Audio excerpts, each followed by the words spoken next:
it's Liberty, and today I'm going to be ranking every novel written by the three Bronte sisters. We have 7 full novels, 4 by Charlotte, 2 by Anne and 1 by Emily. I did this for Jane Austen previously and I really enjoyed comparing all her different books, seeing how she grew as a writer and the similarities and differences between them all. Also, my ranking is obviously based on my personal taste and there are things that I liked and disliked about most of these. Just to quickly say that if you enjoyed this, then do like it. I make lots of other videos about books, music, history, personality, so do check them out if you want. Anyway, I'm just gonna get straight into it. My number 7 pick is The Professor by Charlotte Bronte. The Professor is Charlotte's first novel that she wrote, but last to be published posthumously. It ended up being reworked into Villette, which I liked a lot more. So the main character is William Crimsworth and he moves to Belgium and becomes a teacher in this boarding school. It sort of chronicles his self-development and growth as well as his sort of relationships, both friendships and sort of romantic life. It is highly autobiographical. Charlotte, as we know, was a teacher in a Belgian school, so there's lots of similarities there. Okay, I might say something really controversial, but based on all Charlotte's autobiographical works, she comes off to me as a little bit of a 19th century pick-me girl. Hear me out. Her autobiographical character in this novel is basically perfect by the standards of William Crimsworth. You know, she has basically no flaws and even the flaws that she has are lovable. Charlotte literally sets up her perfect autobiographical character with another female character and pits them against each other in order to demonstrate how perfect her character is. I knew from reading Villette last year that Charlotte has a tendency to fat shame her characters, but I was literally only listening to the audiobook for a few minutes when it started happening and it's very uncomfortable and it's just another way of demonstrating the perfection of her autobiographical character. It's like the only female character that doesn't get fat shamed at some point. Also, I grew up Catholic. I still identify that way in a modern left-wing sense, of course. There was a lot of Catholic bashing in this novel, which just made me very uncomfortable. And they're portrayed as morally reprehensible characters as compared to the perfect English Protestants, which, I mean, there's obviously a bit of underlying racism in there too. Needless to say, I wasn't the biggest fan of this book. I think she did so much better with the English teacher in a Belgian school sort of concept when she reworked it in Villette. Enjoyed that a lot more. Please, if you disagree with this, please be nice, but my personal 6th choice is Jane Eyre by Charlotte Bronte. So Jane Eyre is where we follow our eponymous main character Jane as she sort of grows up. She becomes a governess in the household of Mr. Rochester. It's basically a coming-of-age story with romance. We follow Jane's first-person narrative and everything is filtered through the way that Jane feels about a situation, which I do enjoy. Jane Eyre is an INFP after all, like myself, as is Lucina Snow from Villette. I'm suspecting that Charlotte is one too, given my feelings about her and how she writes, but I'll get onto that a bit later. Actually, I think that's Charlotte's real strength, is making people feel intimately connected to her characters by really getting into their heads and describing their thoughts and feelings. I'm just gonna say it, I don't like the relationship between Jane and Mr. Rochester. I know some people find it super romantic, but it's just not to my taste at all. I don't like Mr. Rochester at all. I think their whole dynamic is kind of toxic, even by 19th century standards. I mean, Mr. Rochester comes across as, you know, manipulative, brutish, and I'm just gonna say it, a really bad employer. I'm by no means an anti-romantic, as you will see later on with my sort of number 1, 2 picks, but I couldn't get behind this romance, and it really bugs me that Bertha was heavily implied to be mixed race, and the way that she was portrayed and the language that was used around her really just rubbed me up the wrong way. It was, you know, playing into all those racial stereotypes that you unfortunately see a lot of in the 19th century, but not everywhere, so she doesn't get a free pass. Something about Charlotte is that she is very opinionated and her opinions bleed into her novels. Her novels scream introverted feeling, which is a tendency towards black and white thinking and stubbornness at times. Yeah, I sometimes have a tendency to be like, I'm right, how can you think any other way? And she is the same. So I can't really criticize her too much. Her opinions rub me up the wrong way. So there was never really going to be a lot of synergy there. And I just want to say I'm calling out Charlotte as some great feminist. Her female characters tend to be kind of submissive, and it is possible to write a non-submissive feminist character in the 19th century, as you will see when I talk about my number one pick. So again, comparatively, So to sum up, I really like the style, but not the substance. So my number 5 choice is Villette, and this is a Charlotte novel, and it is the reworking of The Professor, which was my number 7 pick. It was published in 1853, and it was her 3rd novel after Jane Eyre and Shirley. So our main character is Lucy Snow, and she moves from England to a sort of fictional kingdom, which is basically Belgium, and to a town which is basically Brussels, and becomes a teacher in a girls' school. So we have a female protagonist this time in our Belgian school teacher narrative, and I liked this much better. There was gothic aspects to it, which I really enjoyed. Lucy is a very quiet and reserved protagonist, and she spends a lot of the novel observing the people around her. She's quite passive, which obviously plot-wise isn't the best, and I felt that it was quite slow-moving in that regard. But again, Charlotte has a real talent for making people feel connected to her protagonists. Yeah, for me, again, I'd say the joy of this novel is in the prose and the beauty of the writing rather than the characters or even the plot to some extent. I did enjoy the plot, but again, I felt it was kind of predictable, considering I knew it was kind of an autobiographical novel of hers. Charlotte paints the town of Brussels in just such a beautiful way on the page, and she sort of plays a lot with the themes of sort of loneliness, and self-doubt and isolation, which I think in 2020, which was when I read it, was, I mean, incredibly on topic for all of us. Again, the same criticisms I have of Charlotte's writing: more Catholic bashing, more fat shaming. I will die on the hill that Charlotte Bronte is not a very tolerant person. Again, like Jane Eyre, very much enjoyed the way it was written. Enjoyed it more than Jane Eyre, but the rest I was a bit... Also, I kind of guessed the thing that was supposed to be a huge plot twist, so I think that probably would have made me enjoy it more had I been more shocked by it. But anyway, that was Villette. So my number 4 pick is Shirley, and I'm not a Charlotte Bronte hater. I clearly just don't gel with her style of writing, which is fine. For context, while she was writing this novel, her brother Bramwell and then Emily and Anne all died within 9 months of each other. So this book is set between 1811 and 1812 in Yorkshire. This is mostly set in the background of sort of Luddite rebellions. We've got 2 heroines in this novel, Shirley and Caroline, and actually this had the potential to be my number 3, were it not for the final couple of chapters, which I shall get into later, no spoiler. Also, I think this might have been my favourite because none of the characters were based on Charlotte herself. She sort of admitted that Shirley was based on Emily had she been born in a rich family, and Caroline, the consensus is that she was based on Anne.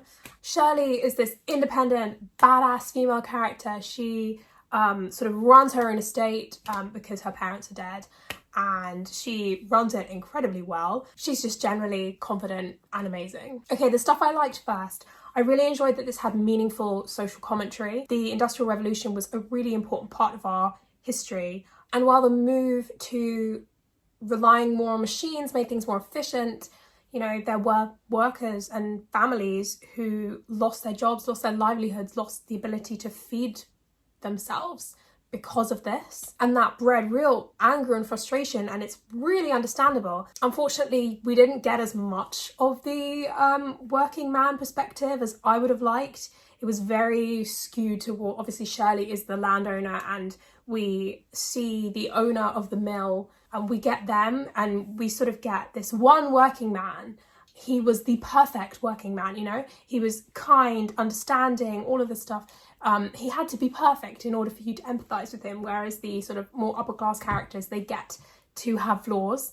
And it sort of really brought home that that's kind of thing still happens today. If you are, you know, a woman or ethnic minority or LGBT or something, you have to be perfect.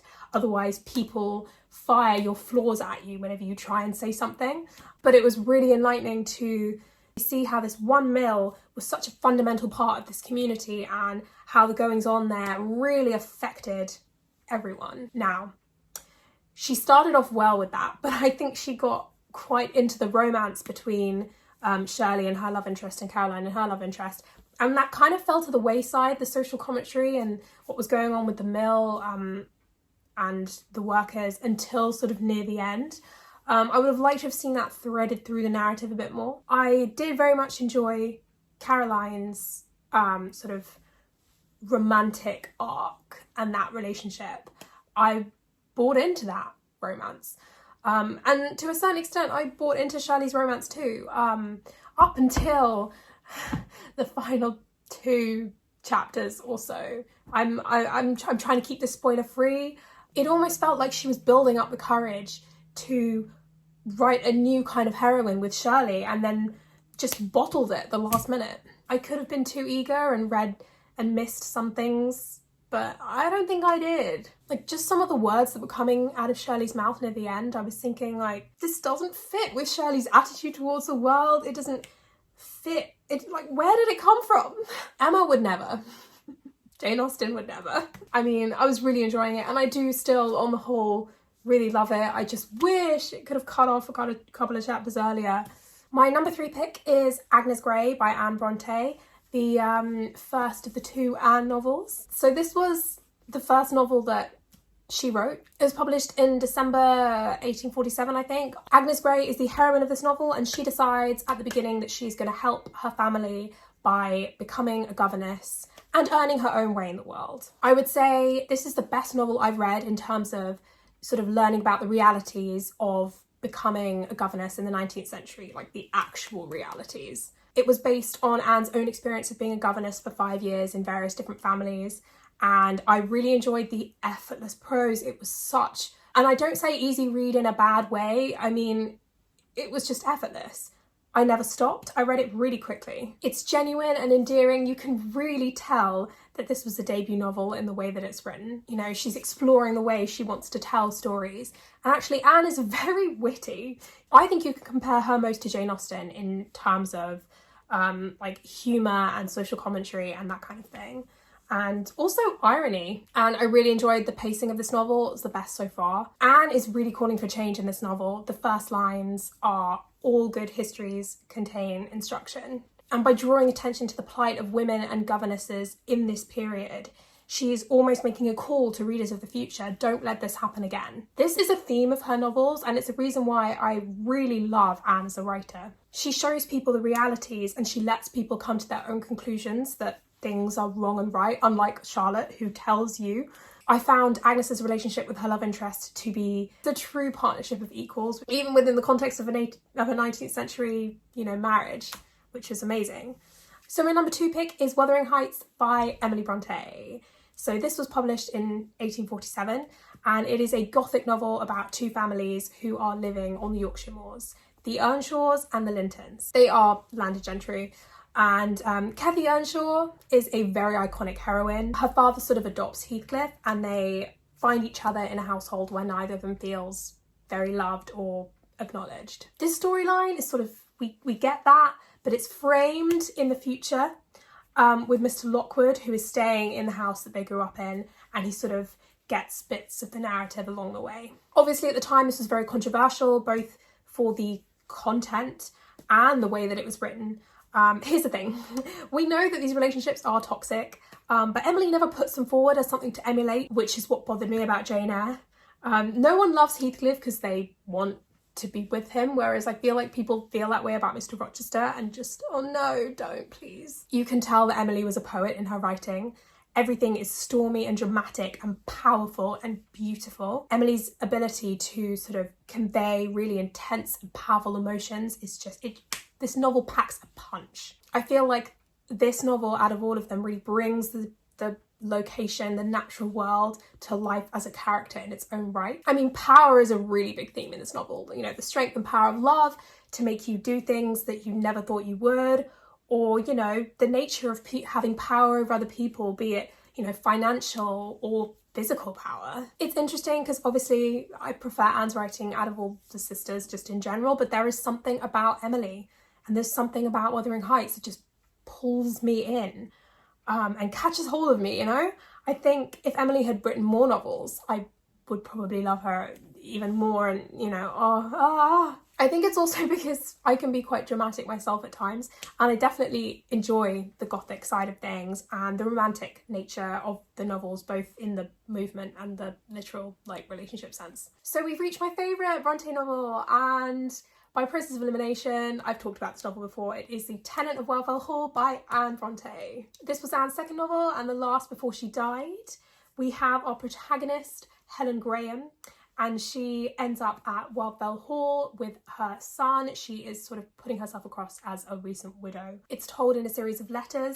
Gilbert Markham in the first part is writing to his friend, talking about Helen's arrival in the neighbourhood. She is a point of gossip and becomes somewhat of a social outcast due to her living on her own with her son and a couple of servants. But also the way that she raises her son, and also the fact that she paints and makes her own money. The second part is from Helen's narrative, and she's explaining all about her past, how she ended up at Wildfell Hall, about her relationship with her husband. It's got the most political undertones of all the novels. It really challenges the boys will be boys mentality, which we are unfortunately still struggling with to this day, 200 years later.